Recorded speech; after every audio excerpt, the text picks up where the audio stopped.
Ladies and gentlemen, I pulled off something incredible, and I'm going to be sharing it with you in this video. For any of you that don't know, I'm recording this in May of 2025, and for the last few weeks, I have been on tour here in Europe. I am recording this from a hotel room in Berlin. But a few days ago, I was in Vienna in Austria, and we did a show nearly sold out of over 800 people. One of the guests that I had up on stage was local hero, actually from Vienna itself, Felix Bloberger. He is a Grandmaster, a young man, and he actually also makes some content here on YouTube. I invited him on stage, I interviewed him, and we played a blitz game. I was fully prepared to lose that game because he is a much stronger player than me. But as they say, a broken clock is right twice a day. And so please enjoy the footage of the game, and then I will do a breakdown and analysis. Small thing, the video got corrupted, and so the video of the game starts a few moves later, but I'll analyze it later, so please enjoy. Haven't done anything too terrible? Not yet. Okay. How was that? Still, everything is reasonable. That's always nice. I also had a position like this against Theodore, but see, I'm talking and he's not, so I have to, I can't let him trick me like that.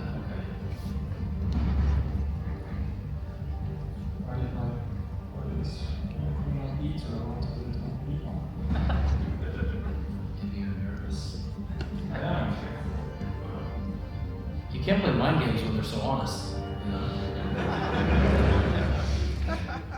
Yes, I can.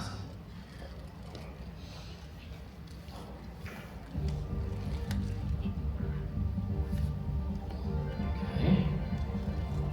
I want to put my queen on e7, but you complained that having a queen there was maybe not so good. You know, I feel like this bishop sometimes becomes a problem, so I think I'm going to take it. I'm really happy. Yeah, I think I'm happy. Where do I put my queen?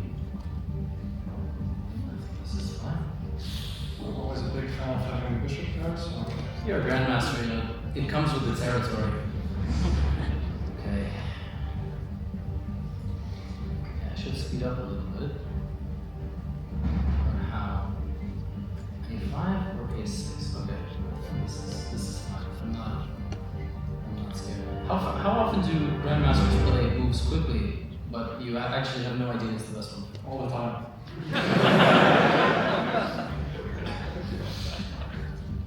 Is it a skill you acquired after becoming GM? I guess so, yeah. He just has a bit more confidence over time, but still... Can't relate. We actually still do make a lot of mistakes. Like people underestimate that we're still human after all. I watched your recaps.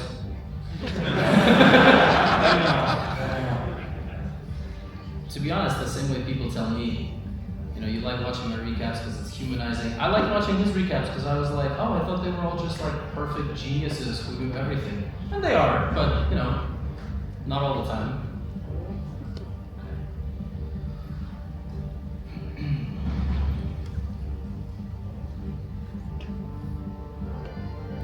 That's why you're GM. I would never in my life play this move. Oh my gosh, what a move. That is, that very well could be very smart. Or maybe not, I don't know. Guess we'll find out. I also don't know what to play. This is kind of a problem, okay? So I got the position I wanted now, and completely boring you. No, I'm not bored, I mean... You only have like 2 fans. Maybe they bet money on you, I don't know. I'm not bored, I'm clueless. It's worse. Okay. Yeah, sit and wait. Pressure's on you. It is, yeah. It's a good sign.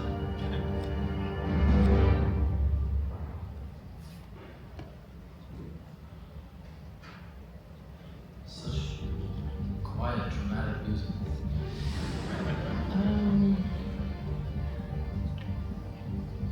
Okay.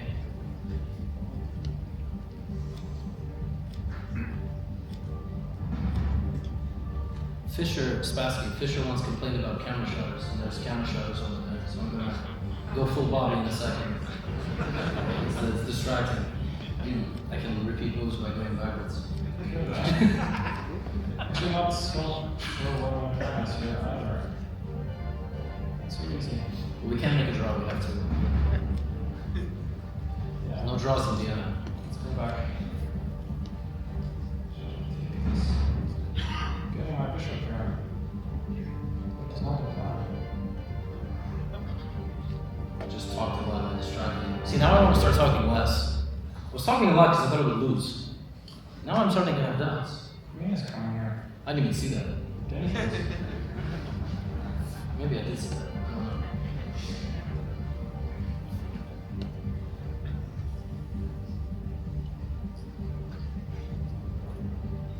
I just wonder. I think I did. Maybe. King F3, Queen D4. That'd be dangerous. Give a piece. Now I have to not lose on time. Oh no. Oh no. Do I take the bishop or do I take...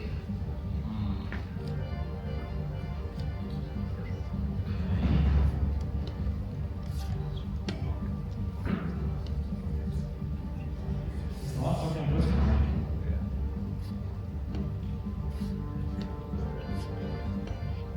I thought your queen was trapped. Yes. Very happy. I should have went to c2. Then I guess almost would have been trapped. Okay. How do we convert? I kind of want to take the pawn. Over here.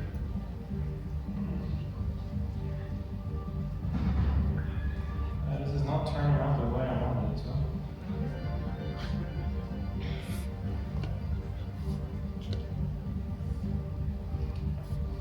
Okay.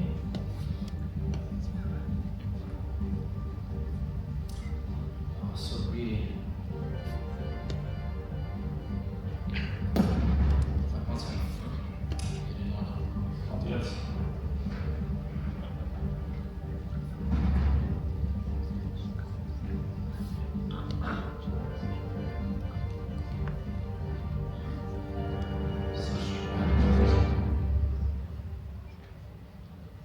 It's hard to talk with 10 seconds on your clock and also try to like lock in, you know, and play for victory. It's really not easy. You want to be funny, but you also want to win. It's the huge battle, huge internal struggle.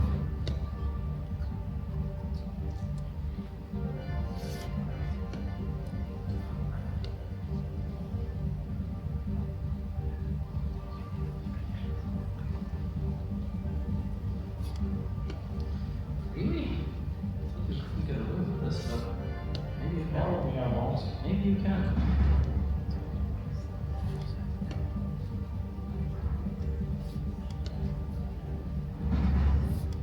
Oh, maybe you will.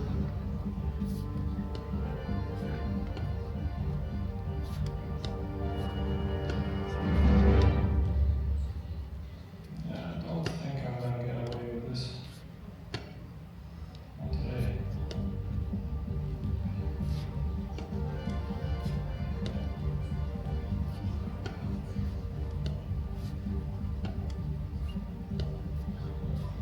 Anytime you want to resign, I'm ready.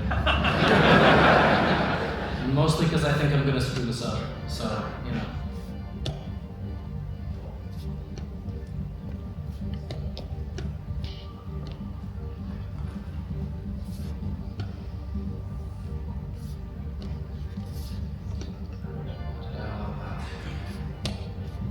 Oh goodness. So we have to make this dramatic for the fans.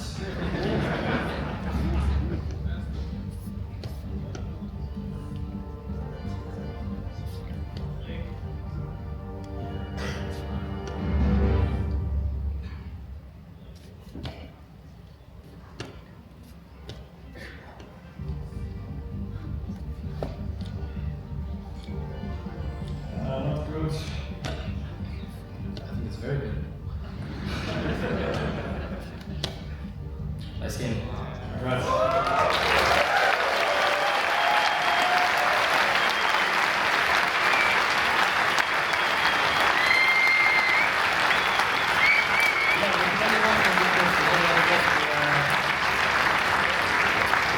Your position was very nice. I think I just distracted you with all the talking. Yeah, probably. Yeah. Let's say that.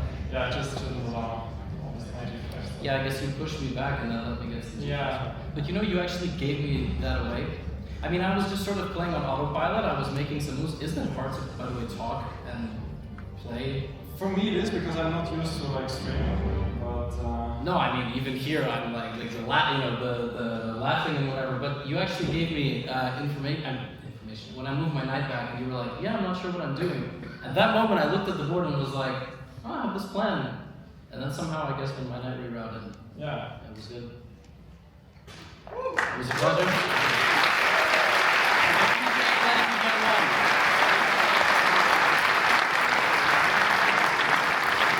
And now we will never play again. I am never ever rematching you. Don't even think about offering it. I will say no. I will take this one to the bank.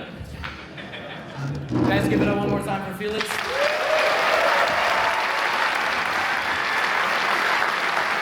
Hey, it's me again. I hope you enjoyed the game. I'm now going to analyze it for you. Like I said in the intro, this game is really a shining example of a broken clock is right twice a day.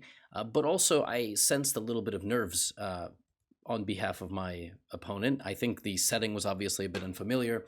It's difficult to play a blitz game on stage with an audience of 800 silently. Like normally if Felix and I were paired in a blitz tournament, we wouldn't talk ever. And so that definitely changes the dynamic of the game a little bit, but that's why we did the tour. So if you're watching this as a chess purist and you are angry that we talk throughout the game, and that maybe is why I won, stop being a chess purist. There are much better things to do, but you know, yeah, that's kind of what happened. So he opened the game with knight f3, the ready. I played d5. I actually didn't know this, but Felix is some sort of like ready Giga Chad. Like he plays this opening all the time before the game. I did not know that. And then he played here, developed his light scored bishop. I went knight d7, and the video begins right here. Basically, he plays a King's Indian attack, and he wants to play either e4 or c4. And I've had this position in some tournament games. Black can play e6, black can do a few things. I decided to be a little bit more aggressive. I had a similar game against Nicholas Theodorou, I believe, in a classical game in Las Vegas. And here, again, white can play c4, white can play d4. Felix went e4. Again, we were talking throughout this, and actually it took me a little while to settle into the game. Like taking on e4 here, and then taking, and then I'd going to the f6 square. And so now, because I have a pretty stable center, and I have this pin, I'm expecting Felix to move the queen out of the way and then figure out a way to develop this queen side. Now, like I said, it took me a little bit of time to settle into this game, because I was trying to entertain the crowd, and I was also trying not to lose in 10 moves. Already, I didn't really like my position because this square is very weak in a lot of positions. White tries to put a knight on e3 or even g3 and then try to put it to the f5 square somehow. g4 happens, knight h4. I've been cooked in positions like this before. He went queen e2, bishop c5, and already actually he said something funny. He was like, why is my queen on the e2 square? And he's actually not wrong. The queen really should be on the e1 square in a lot of these positions to enable the movement of the knight. But he played knight bd2, I castled, he played knight c4. And here I need to choose a plan with black, and I just chose a plan that is not very good, because again, I'm, a weaker player than my opponent, and sometimes that's how it goes. I should put my queen on this square, I should bring my rooks to the middle, and then I should just keep the bishop here. The reason is, if Felix were to commit with a move like pawn to g4 and then knight to h4, I have very bad memories of actually getting beaten like this. I've been beaten like this in a tournament by some grandmasters. But what's funny is that, if he grabs the bishop, then his bishop is not particularly good. If knight f5, I don't have to take. Now, if I do take, I'm still okay, actually, but I might end up in a position that's maybe not so pleasant. But for some reason, I really did not want to get hit with g4, knight h4 in the long run, although I completely should have left my pieces just like this. Instead, I was like, I'm going to get rid of my bishop. And as you can see from the reaction of my opponent, he said, well, that's really nice for me. I get the bishop here. I'm really happy about that. So bishop takes f3 was a very impulsive decision. Now, again, in the long run, this bishop did not play much of a role in this game, and I didn't want to deal with him at all. But it's an overreaction, and also my queen on e7 is on the wrong square. Again, in the long run, he wants to put his knight on f5, which means even this one. So even if in this position he had gone knight e3 and I went here, he would be weakening my position. But this is what I wanted. I wanted this position with the pawn on g6 covering the f5 square. Whoa, it just got really sunny. Okay. Just the aggressive sunlight. And there's a little courtyard, so the building is white. So the sun is bouncing off of the building into my face.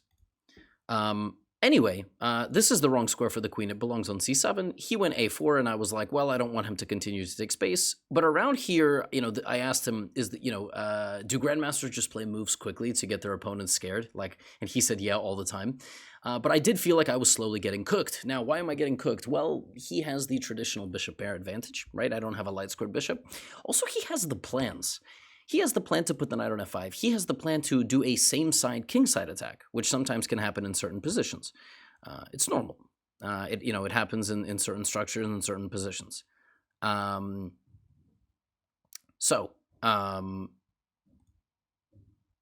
didn't really know what to do.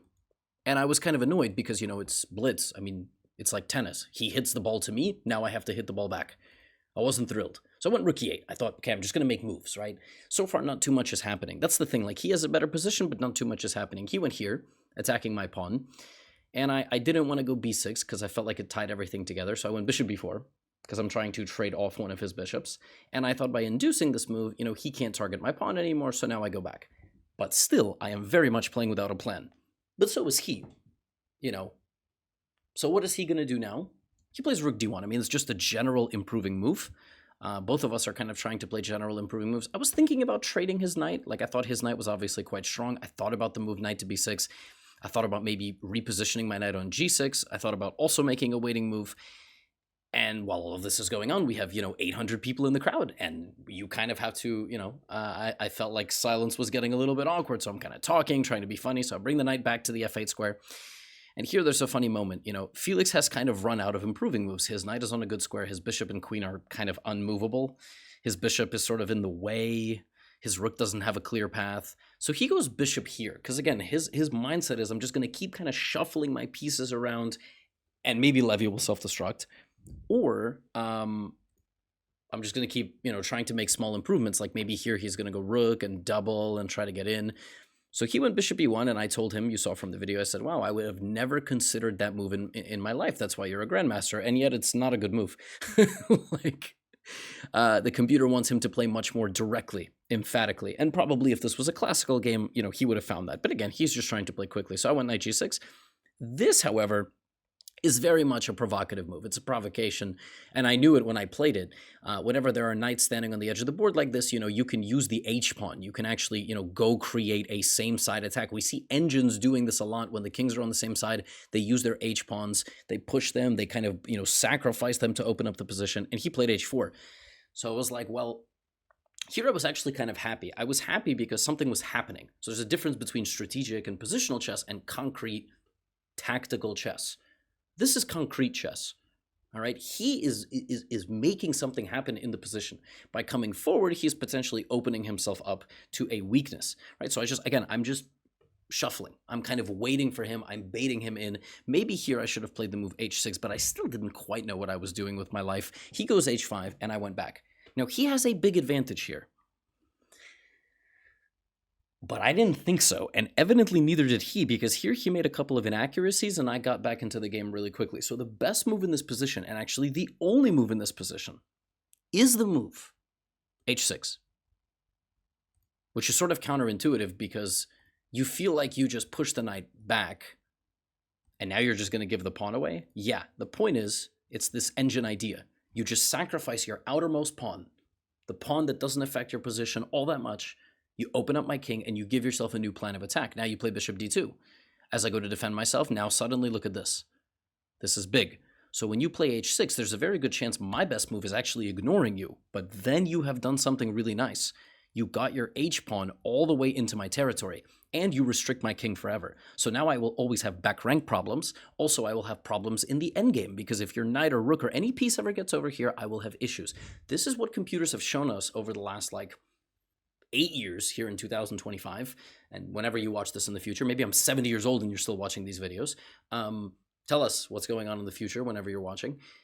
This is what computers have taught us, that using your flank pawn is really, really effective. Having said that, he didn't do that. He played h5, and he used it as a restricting mechanism. And when he went here, immediately I was like, well, I'm going to go here. Why? Because he gave me a plan. And I set my sights on this g5 square. And here's something funny happen. All right? Here's something funny happen.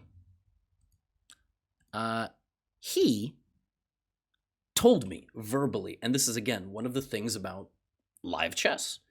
He said, I don't know what I'm doing. He kind of said, like, I don't exactly know. I don't remember. I should have probably watched the footage back, but, you know, you saw it.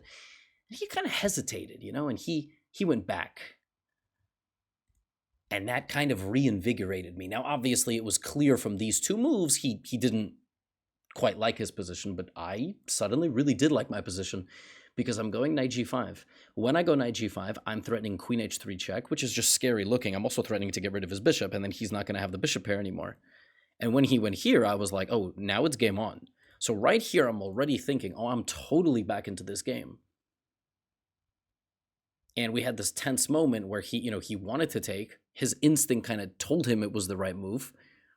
But then he saw that I could play some queen h3 stuff. He kind of didn't want to give up his bishop pair. He hesitated.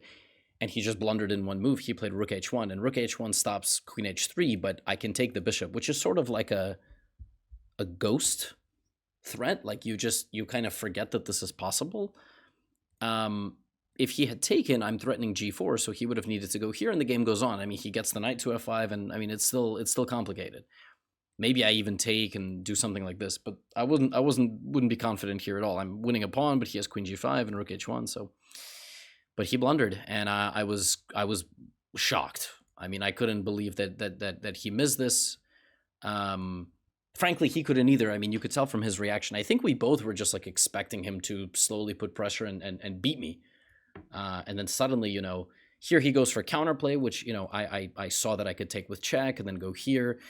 And here you kind of still have to talk, like I want to be entertaining and everything. And, you know, the best plan here is obviously get rid of his pieces and win an endgame. I was not happy with my technique. I let in his king, but the good news is I tried to play this position with everything protected and not blunder and not panic. My heart was racing here. You know, he took this pawn, but I spotted this nice idea where I create counterplay with my pawns and my bishop. So even though I gave up the pawn on g5, kind of on accident, kind of I thought I had some counterplay, this was the point. I was not going to chase his pawns down. This is instructive, by the way. Pay attention. I'm not checking him. I'm trying to create a pass pawn. And once I got here, I knew I was winning because my pawn is just too strong. My pawn and my bishop work really nicely together. I'm going to push it forward. He has to go defend the pawn, and he just can't defend his own pawns. Once I stopped these pawns, I knew I was winning. One last kind of moment here, I was really annoyed at myself. I didn't play rook h4, which would have been easy, just get to the pawns. I wasted a move, and I let him, you know, this is one still way you could lose this game in low time, but I was too quick. My rook got in, check, and I told him at some point earlier, like 5-10 moves ago, can you please resign? Like, I'm ready for you to resign because I'm worried I'm going to blow this.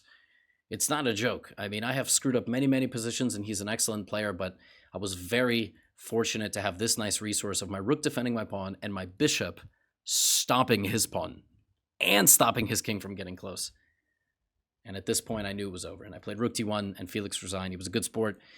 Crowd was applauding. I was, you know, ready for them to applaud for Felix, but I managed to get the win. And, you know, he was also, he was a good sport about the whole thing. And it was cool. It was a very, you know, it was a special moment. Up until then, I was undefeated on the tour. I had won or drawn every game, whether I was blindfolded or whether I could see the pieces. I beat Danny Wrench.